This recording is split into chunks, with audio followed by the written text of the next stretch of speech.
За сайн байцгаана уу.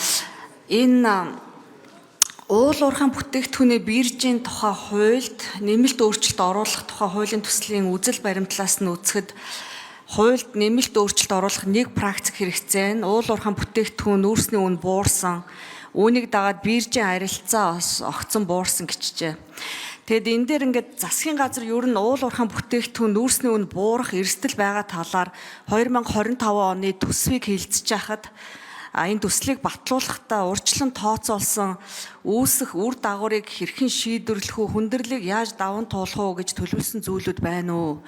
Судлаачид, мэрэгжлийн хүмүүс төсвийн доктортой байдлын зөвлөл зэрэг нүүрсний үн унах төлөвтэй байна гэдгийг хэлж ярьж анхааруулж исэн. Үүнийг засгийн газар анхаарсан уу? Анхаарж үзсэн үү? Үзсэн бол ямар бодлого гаргасан юм бэ? Төлөвлөлтөө яаж боловсруулсан юм бэ? Нүүрсний үн буурах өсөх болгонд хувилбар 1 2 3 4 гэдэг байдлаар төлөвлөсөн зүйл байгаа юу гэдгийг асуумаар байна. Энийгээ тэгээд нэлээд тодорхой хариулж өгөөрэй гэж хүсье. Түүнээс ингээд яаралтайгаар хууль оруулж ирээ тухайн өөрт нь дандаа хууль өөрчлөлт явах гэж бол үр ашигтай биш гэж бодож байна.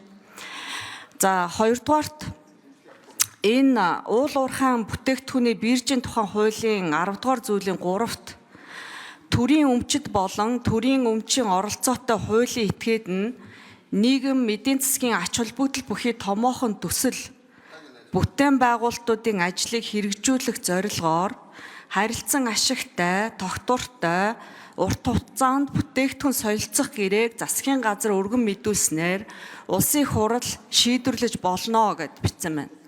Болно гэдэг нь хоёрдмол утгатай юу? Бас болохгүй ч байж болно гэж уншигдахаар тийм.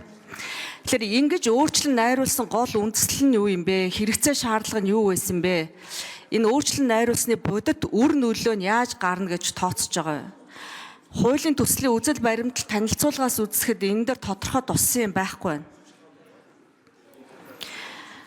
За тэгээд 3 дугаарт энэ хуулийн 13-т заасан гэрээг байгуулахдаа тухайн бүтээгдэхүүний биржийн арилжааны дундаж үнийг баримтлана гэсэн заалтыг хүчингүй болгох санал оруулж ирж байгаа юм байна.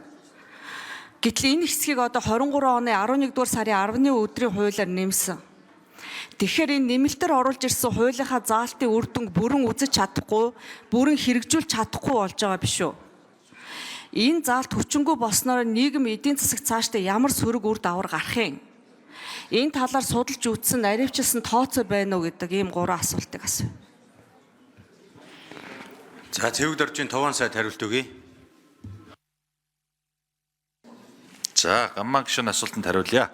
Маш чухал асуудлуудыг хөндөж байна.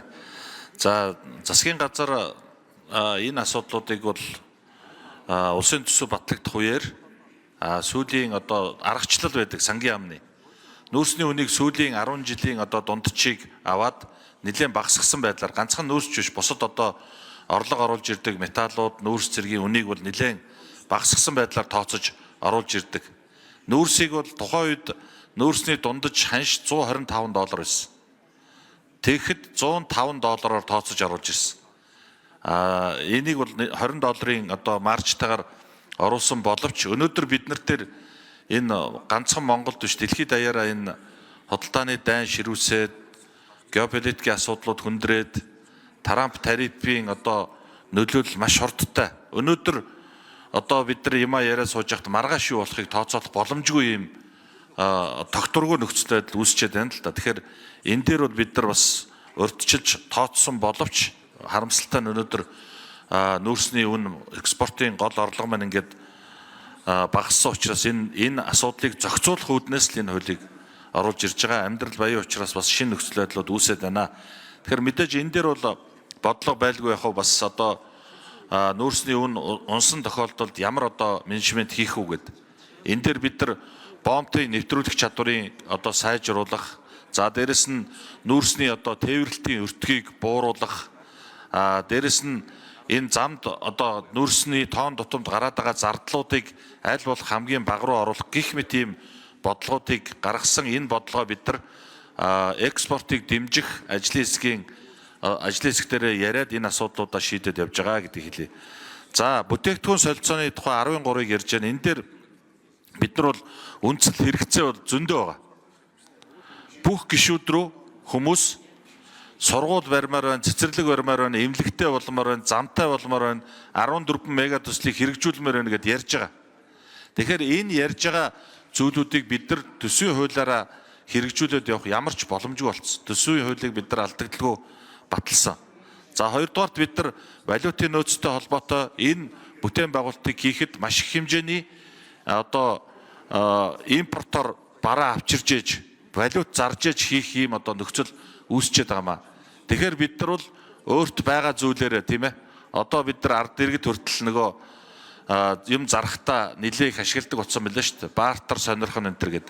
Тэрэн шиг өөрт байгаа бүтээгдэхүүнээрээ ганцхан нүүрсч биш. Уулуурхайн бусад бүтээгдэхүүнээрээ бүтээгдэхүүн солилцоо хийгээд хийлгэх дэд үтсийн асуудлынхаа өртгөөс үнэ тогтоож хасах байдлаар л энэ асуудлыг оруулж ирэхэд төлөвлөж байгаа гэдгийг бас.